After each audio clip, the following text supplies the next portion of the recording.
Thank you for giving us time. My All pleasure. right. So these days we hear so much about agile. There is the concept of agile work, agile development, agile processing. What does agile mean to you? It's flexibility, it's speed, and it's a willingness to do work in different ways. And so the origin of Agile, of course, is agile methods in software development. And if you think about the history of it, it sort of has its roots in jazz and jazz improvisation, and the idea that you are putting together snippets of music. You're assembling jazz these days rather than creating it anew. And we're saying the same thing in work. There are ways to more effectively and more efficiently organize the work, whether it's software development or it's HR, talent management. Okay, so this may seem like a no-brainer for many working professionals. However, what does talent mean to you? Oh, you know, I have difficulty with the word talent, particularly because in Europe, talent is meant to be a statement of status rather than a description of the skills or abilities of an individual. And so when in Europe we talk about talents, we're talking about high potential people. I think there are many more versions of talent. Just like Goldman and others helped us, Gardner helped us to understand there are many kinds of intelligence.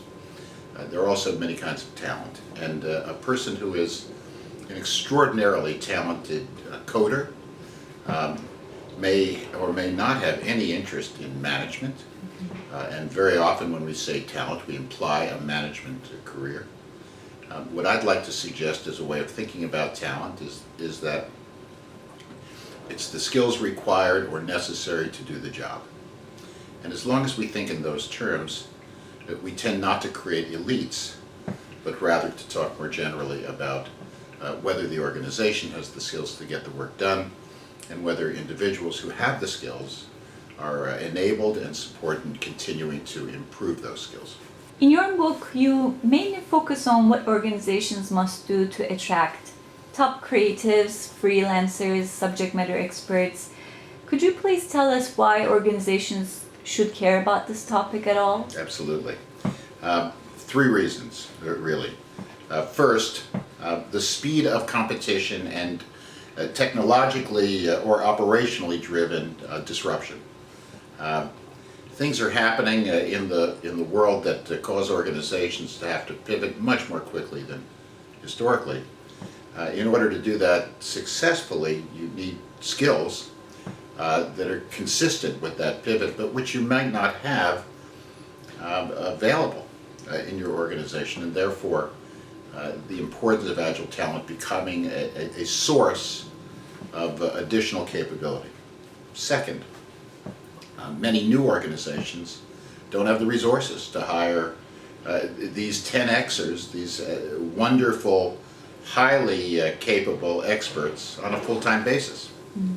And third, organizations may not need them on a full-time basis. For example, one area of Agile Talent may be the development of a digital marketing strategy.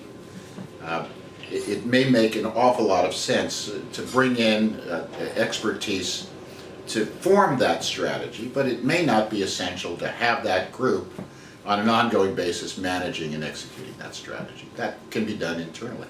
So you introduce a concept of mutually satisfying relationships in the book. Can an organization really achieve this? If so, are there organizations who do it well? Satisfying and successful are slightly different, so let's explore those just for a sec. Satisfying has to do with how I'm treated as an individual. Successful has to do with the contribution that I make through my work. There's a relationship between those two. The likelihood for Agile Talents is that the correlation may not be perfect, but it's substantial. If you treat me with respect, if you are aligned strategically in a performance sense and the measures and the metrics, if you provide recognition for what I do well, if you are administratively respectful of my efforts, and if managers are competent at working with outsiders as well as insiders, you have a tremendous basis for a mutually satisfying relationship from the organization side. And if I have the interpersonal skills and work those interpersonal skills inside that organization, then I'll provide my side.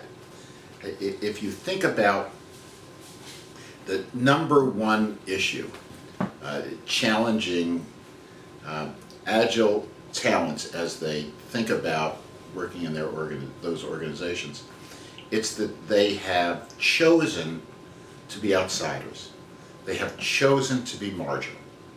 And therefore, it's important for the organization to help them to understand how they need to build a relationship with the organization that they're working at. It's a two-way street, but it's also a partnership.